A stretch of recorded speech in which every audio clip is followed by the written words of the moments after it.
तक सीटों का तालमेल नहीं कर पाई है और वहीं पीएम मोदी मिशन 400 पर जुट गए हैं और इसी के तहत मोदी आज दक्षिण भारत के दौरे पर हैं और ये 2 हफ्ते में साउथ का उनका दूसरा दौरा है। पीएम मोदी आज आंध्र प्रदेश श्री सत्य साई जिले के बस समुद्र पहुंचेंगे जहां वो NACIN परिसर का उद्घाटन करेंगे और पीएम मोदी यहां पर लेपाक्षी मंदिर के दर्शन भी करेंगे। साथ ही तेलुगु में रंगनाथ रामायण भी सुनेंगे। इसके बाद मोदी कल केरल दौरे पर जाएंगे जहां वो गुरुवायूर मंदिर और श्री रामास्वामी मंदिर के दर्शन करेंगे और फिर कोची में एक रोड शो भी करेंगे।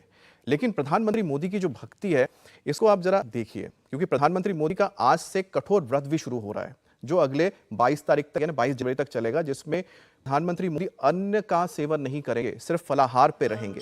इसके अलावा प्रधानमंत्री मोदी बिस्तर पर भी नहीं सोएंगे, चटाई पर सोएंगे अगले 6 दिन तक। तो प्रधानमंत्री मोदी का जो कठोर व्रत है उसकी शुरुआत हो गई थी जब प्रधानमंत्री मोदी, आपको याद है, महाराष्ट्र में कालाराम मंदिर गए थे जहां पर पूजा अर्चना की थी। उसकी भी रामायण से जुड़ी हुई कथा है, गाथा है। और लेपाक्षी टेम्पल प्रधानमंत्री मोदी जहां जा रहे हैं उसकी भी रामायण से जुड़ी गाथा है। और गाथा ये है कि जो जटायु है, जब माता सीता को रावण हर के ले जा रहा था, उसके बाद रावण के साथ जब युद्ध हुआ था जटायु का, जब वो घायल हो गए थे, उसके बाद जहां पर वो गिरे थे वही जगह है लेपाक्षी टेम्पल, जहां मंदिर, जहां पर इस वक्त प्रधानमंत्री मोदी पहुंचे, जहां पूजा अर्चना कर रहे हैं।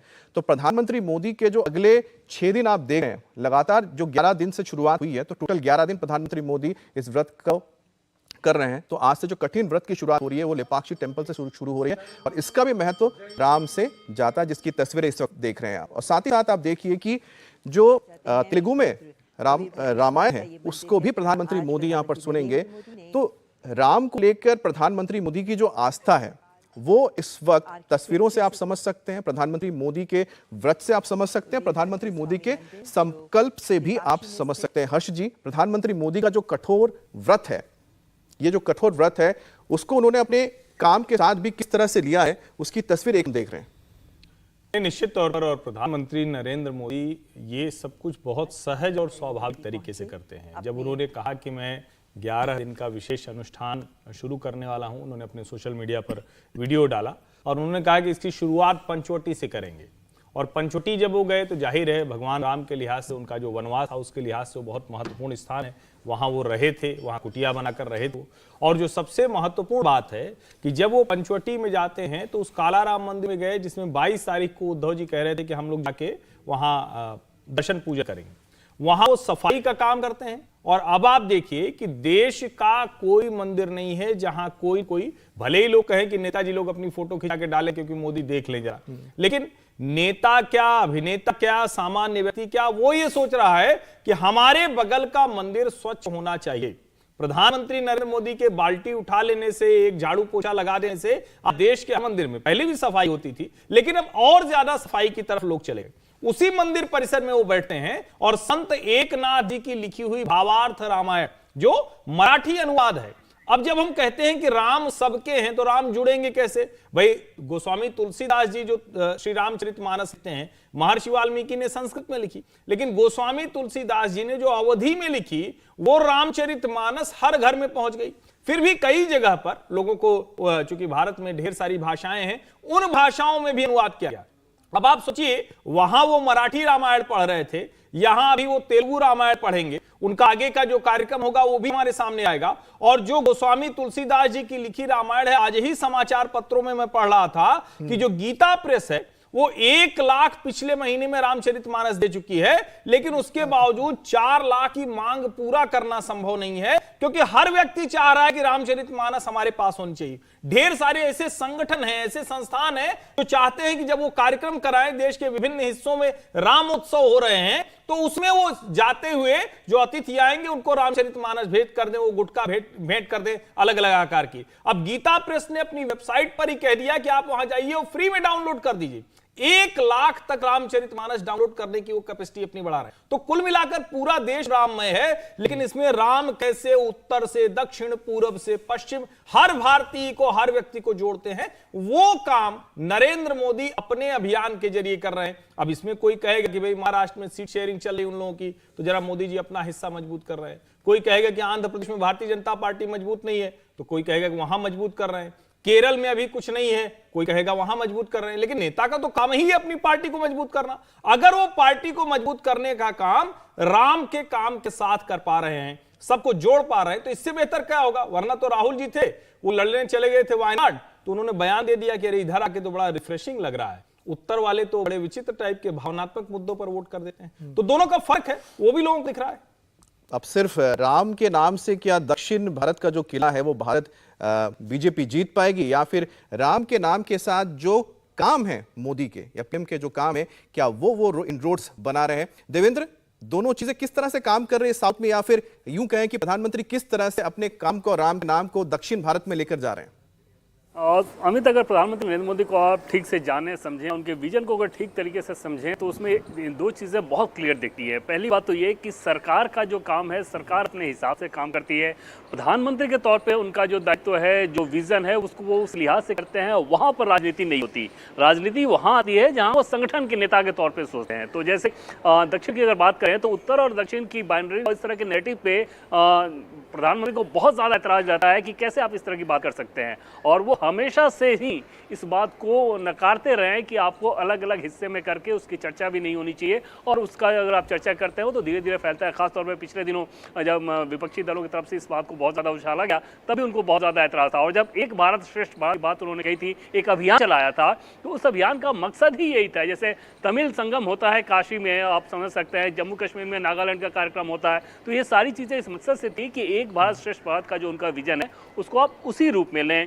इस अभियान को भी वैसे ही देखा जाना चाहिए। पहले जैसे अगर मराठी में रामायण वो सुन रहे हैं, आपसे थोड़ी देर में वो तेलुगु में सुनेंगे, तो ये सारी चीज़ें बता रही हैं कि प्रधानमंत्री अयोध्या के मार्फत भी एक भारत श्रेष्ठ भारत का ही मंत्र दे रहे हैं। दूसरी तरफ संगठन की बात करें, तो इसमें कोई दो राय नहीं कि संगठन, बीजेपी का जो संगठन है, वो साउथ में बहुत तेजी से मेहनत कर रहा है। कम से कम कल प्रधानमंत्री जब केरल में कोच्चि में होंगे, तो एक तरफ जहां तकरीबन 4000 करोड़ के डेवलपमेंट प्रोजेक्ट्स का वो शिलान्यास इनॉग्रेशन करेंगे अमित, तो दूसरी तरफ वहां पर जो बीजेपी का बूथ का जो शक्ति केंद्र है, उसके प्रभारियों के साथ कोच्चि में बैठक कर रहे हैं। और वो बैठक होगी शुद्ध रूप से राजनीतिक बैठक होगी, वहां पर सिर्फ और सिर्फ वो राजनीति करेंगे। तो पीएम का पूरा जोर इस बात पे है कि राजनेता के तौर पर, कि चाहे केरल हो, तमिलनाडु हो, आंध्र प्रदेश हो, वैसे राज्य दक्षिण के जहां पर बीजेपी को अभी बहुत ज़्यादा आगे जाने की जरूरत है, उसमें बीजेपी का पूरा संगठन पूरी ताकत के साथ लगे। और बीजेपी का संगठन ताकत के साथ लगे, उसके लिए सरकार की योजनाएं, सरकार का कामकाज, सरकार का विजन और पीएम मोदी का निर्देश जरूर रहता है। जी, बिल्कुल विजन तो आता है, लेकिन विजन के साथ राहुल जी एक बात बताइए कि जो विजन है, इस विजन में क्या प्रधानमंत्री मोदी के आंध्र प्रदेश किस तरह से आता है? क्योंकि आंध्र प्रदेश में बीजेपी के लिए बहुत जरूरी है कि वो यहाँ पर किसी तरह से अपने लिए सीट ले, क्योंकि अगर पिछले चुनाव की बात करते हैं तो वहां पर कुछ खास नहीं हो पाया था, बहुत ही कम % वोट किया आए थे। अब सबसे इंटरेस्टिंग चीज वहां लगता है कि बीजेपी के साथ जो टीडीपी थी, टीडीपी साथ छोड़ गई, पवन कल्याण बीजेपी के साथ है, लेकिन वहां पर टीडीपी के साथ है, वाईएसआर के साथ बीजेपी के बहुत अच्छे रिश्ते हैं। तो इस वक्त प्रधानमंत्री मोदी के लिए क्या रहेगा वहां पर?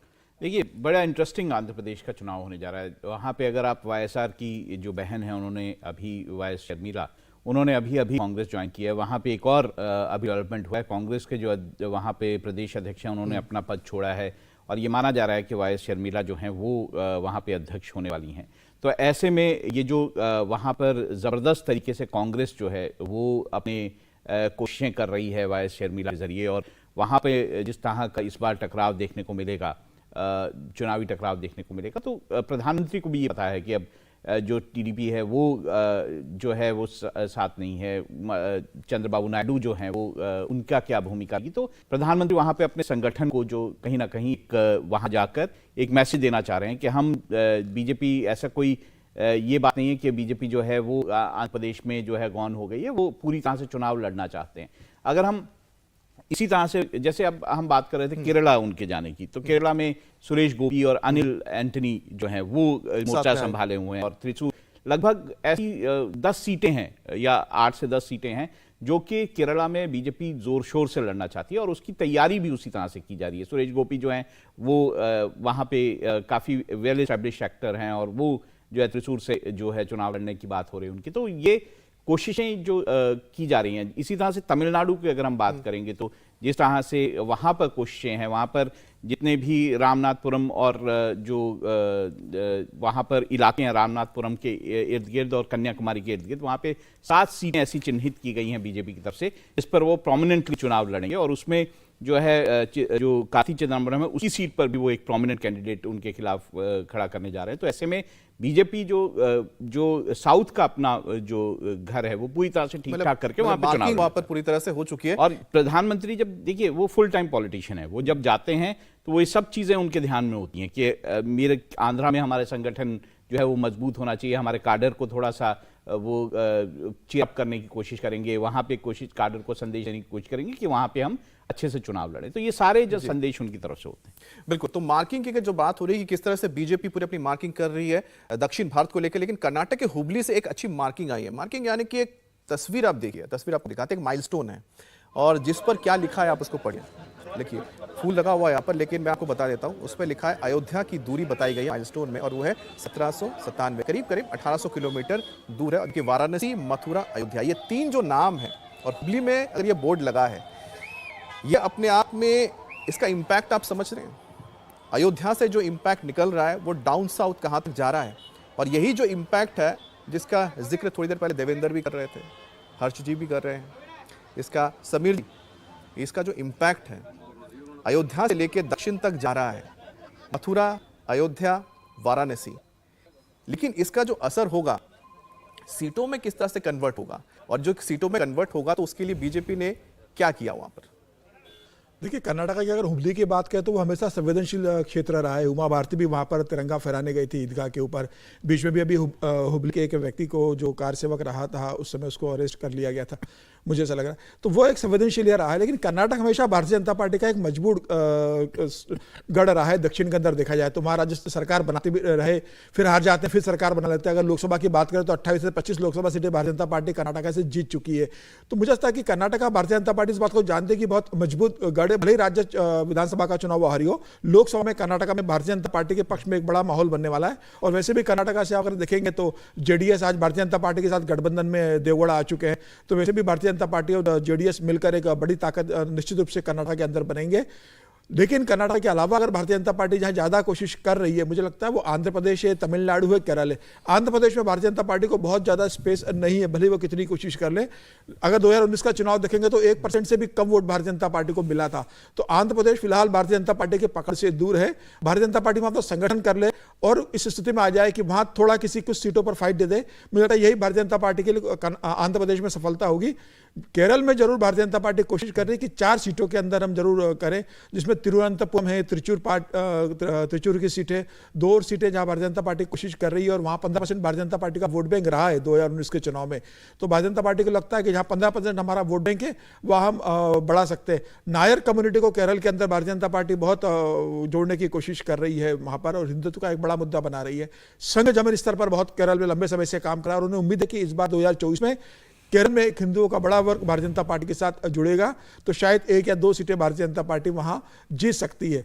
तमिलनाडु में, केरल में तो क्रिश्चियंस के साथ भी प्रधानमंत्री मोदी ने काफी अच्छी, उन्होंने कह सकते हैं कि उनकी वार्ता हुई है। जब गए थे काफी जो क्रिश्चियन कम्युनिटी के लोग थे उनसे मुलाकात भी की थी। इस बार तो क्रिसमस में भी प्रधानमंत्री मोदी के अपने घर पर देखा था, किस तरह से क्रिश्चियंस को भी साथ मिलाने की कोशिश हुई है पूरी। देखिए केरल में काफी सारे क्रिश्चियन परिवार जो हैं उन्होंने बीजेपी ज्वाइन की है, और उससे जो है बीजेपी को वहां मजबूती मिली है।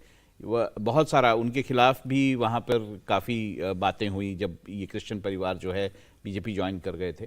तो क्रिश्चियंस के प्रति जो बीजेपी को ये लगता है, देखिए वहाँ केरल में जो एक संभावनाएं दिखाई दे रही है वो ये दिखाई दे रही है कि किस तरह से क्रिश्चियंस जो हैं वो कहीं ना कहीं कांग्रेस से छिटक रहे हैं, और वो अगर वहाँ से छिटकते हैं तो वो बीजेपी को संभावनाएं वहाँ दिखाई दे रही है। और वैसे भी जैसे अभी मित्र भी बता रहे थे कि वहाँ पे बहुत सारी ऐसी सीटें हैं, पलाक्कड़ की सीट ऐसी है, सिंगल की सीट ऐसी है जिसमें बीजेपी को लगता है कि वहाँ संभावनाएं हैं। बाकी सीटें इन्होंने बताई भी, और वहाँ पे जो संभावनाएं हैं जो इनको लगता है तिरुवनंतपुरम की जो सीट है वो बीजेपी कहीं ना कहीं उन संभावनाओं को तलाश रही है, शायद उसमें बीजेपी को काफी सफलता भी मिलेगी। अच्छा देवेंद्र, एक चीज मैं जानना चाह रहा था कि बीजेपी की क्या प्लानिंग है तमिलनाडु के लिए, क्योंकि एआईडीएमके के साथ भले ही अलग ही हुए लेकिन बताते हैं कि भले जिस्म जुदा है लेकिन दिल अभी तक मिले हुए हैं।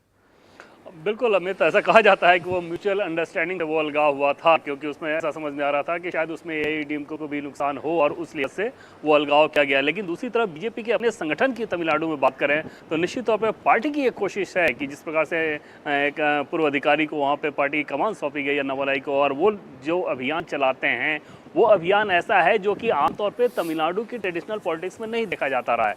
तो वहाँ पर बीजेपी को ऐसा लगता है कि अलग अल्टरनेटिव अभियान देकर वहाँ पर एक माहौल बनाया जा सकता है। पार्टी वो काम कर रही है।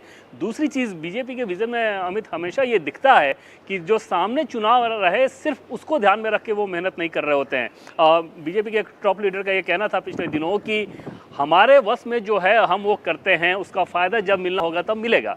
और उस लिहाज से उन प्रदेशों में जहाँ पर बीजेपी का संगठन बहुत मजबूत नहीं है, बहुत वाइब्रेंट नहीं है, वहाँ पर एक करंट पैदा किया जा रहा है। और इसका रिजल्ट कैसे मिलता है उसको त्रिपुरा के उदाहरण से आप समझ लें कि जिस त्रिपुरा में 2016-17 में बीजेपी के पास गिनती के कार्यकर्ता होते थे, वहाँ पर पार्टी ने अगले 2 साल के अंदर सरकार भी बना ली। तो उस फॉर्मूले पे एक बार फिर से काम किया जा रहा है। इसमें आंध्र प्रदेश की बात करें, आंध्र प्रदेश के बारे में अमिताभ कह रहे थे टीडीपी बीजेपी के साथ इस लिहाज से नहीं है क्योंकि बीजेपी ने हाँ नहीं कहा है। अदरवाइज टीडीपी एकदम से ललाई है कि वो बीजेपी के साथ आ जाए, तो उसको इंतजार बीजेपी के हाँ का है। ऐसा नहीं है कि बीजेपी टीडीपी के साथ गठबंधन करना चाहिए, वो नहीं हो पा रहा है। तो आंध्र प्रदेश, तमिलनाडु, केरल, इन तीनों जगहों पर पार्टी का मेहनत तो कम से कम दिख रहा है। बिल्कुल, तेलंगाना में तो उसका रिजल्ट भी देखने को मिला। बीजेपी ने जो विधानसभा में इतना अच्छा परफॉर्म किया है और पिछली बार भी लोकसभा में अच्छा परफॉर्म किया था, उम्मीद की जा रही है कि तेलंगाना में बीजेपी इस बार काफी अच्छा करेगी लोकसभा चुनाव। बहरहाल राम मंदिर पर राहुल गांधी बोले हैं और मोदी आरएसएस का कार्यक्रम है और राहुल गांधी का ये कहना है कि जो राम मंदिर का पूरा जो ये उत्सव हो रहा है ये प्रधानमंत्री मोदी और आरएसएस का कार्यक्रम है। और ये मोदी आरएसएस के कार्यक्रम को लेकर राहुल जब जोड़ रहे हैं तो सीधी सी बात है, अपने न्याय यात्रा के दौरान इसका लगातार वो जिक्र करते हुए जाएंगे। लेकिन जिस तरह से राहुल गांधी या कांग्रेस ने इस पूरे 22 जनवरी के कार्यक्रम को लेकर राजनीति शुरू की है, क्या इसके इम्पैक्ट होते हैं, इसके लिए तो थोड़ा और इंतजार करना पड़ेगा क्योंकि इसकी जो जन भावना है वो किस तरह से रिएक्ट करती है ये देखने वाली चीज होगी। लेकिन राहुल गांधी को सुनते हैं आखिरकार वो क्या क्या है।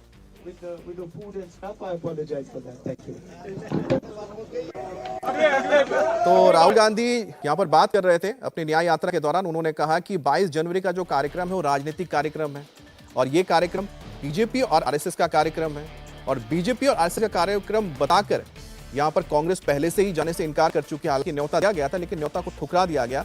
लेकिन क्या जो स्टैंड है कांग्रेस का, ये स्टैंड आने वाले चुनाव में खासतौर पर राहुल गांधी जब गुजरेंगे पूरे हिंदी बेल्ट से, पूरे गंगा बेल्ट से गुजरेंगे और जाकर महाराष्ट्र में, मुंबई में जाकर जब खत्म करेंगे यात्रा, उसका क्या इंपैक्ट होगा? क्योंकि यही जो पूरा बेल्ट है यहाँ पर सबसे ज्यादा राम मंदिर कह सकते हैं या फिर हिंदुत्व का सबसे ज्यादा इंपैक्ट देखने को मिलता है। और प्रधानमंत्री मोदी की तस्वीर आप देखिए, एक तरफ राहुल गांधी सवाल उठा रहे हैं राम मंदिर प्रतिष्ठा को लेकर, दूसरी तरफ प्रधानमंत्री मोदी मंदिर इस वक्त पूजा पाठ करते हुए नजर आ रहे हैं। और सबसे इंपॉर्टेंट बात है, प्रधानमंत्री मोदी इस वक्त जिस मंदिर में, ये मंदिर लिपाक्षी मंदिर जो है, यहां पर ही जो जटायु थे वो घायल होकर गिरे थे रावण के साथ जब युद्ध किए थे, जब माता सीता का हरण हो रहा था, वहां पर प्रधानमंत्री मोदी पहुंचे जहां पर वो तेलुगु में रामायण का पाठ भी सुनेंगे। तो प्रधानमंत्री मोदी इससे पहले जब हमने देखा था तस्वीर, जब वो महाराष्ट्र गए थे तो महाराष्ट्र में जाके उन्होंने काला राम मंदिर में जाके ना सिर्फ सेवा की थी बल्कि वहां पर उन्होंने भजन कीर्तन भी किया था। वहां पर पंचवटी थी जहां पर भगवान राम, माता सीता और लक्ष्मण रुके थे। तो प्रधानमंत्री मोदी जहां पर अपने 11 दिन के व्रत के दौरान मंदिर जा रहे हैं, कठोर व्रत का पालन कर रहे हैं और 22 जनवरी के प्राण प्रतिष्ठा के लिए खुद को शुद्ध कर रहे हैं। क्योंकि बताया जाता है कि वहां पर जब गर्भगृह में प्रधानमंत्री जाएंगे उससे पहले एक पूरा वो फॉलो कर रहे हैं रिचुअल। लेकिन दूसरी तरफ राहुल गांधी इस पूरे 22 जनवरी के प्राण प्रतिष्ठा के कार्यक्रम को राजनीतिक करार दे रहे हैं। और राजनीति अब देखनी है कि जो तस्वीरें ज्यादा इंपैक्ट करती हैं या फिर राहुल गांधी के जो बयान लगातार आ रहे हैं वो ज्यादा इंपैक्ट करते हैं वोटर्स के ऊपर। हर्ष जी, ये जो राहुल गांधी का जो बयान है इनके लिए कितना फायदेमंद है या फिर हम कहें कि बीजेपी के लिए कितना फायदेमंद है? नहीं, मुझे लगता है कि इससे स्पष्टता आएगी जो सबसे महत्वपूर्ण है। और कई बार हम किसी चीज़ को कहते हैं ना कि दिख रहा है, लेकिन क्योंकि आजकल तो सर्दियों का समय है तो सुबह सुबह कोहरा बहुत हो जाता है तो समय लगता है कुछ चीज़ें दिखने में। तो कई बार जनता को भी राजनीतिक तौर पर, सामाजिक तौर पर कई चीज़ें स्पष्ट नहीं दिखती। लेकिन जब नेता बयान देते हैं, कोई राजनीतिक पार्टी कार्यक्रम चलाती है तो उसके व्यवहार से, उसका जो एक्शन होता है, उसके जो प्रोग्राम होते हैं वो दिखाते हैं। अब आप सोचिए, इतने वर्षों के बाद देश में जो बहुसंख्यक हिंदू है उसकी आस्था का सबसे बड़ा केंद्र, सबसे बड़ा स्थान वो प्रतिष्ठित हो रहा है।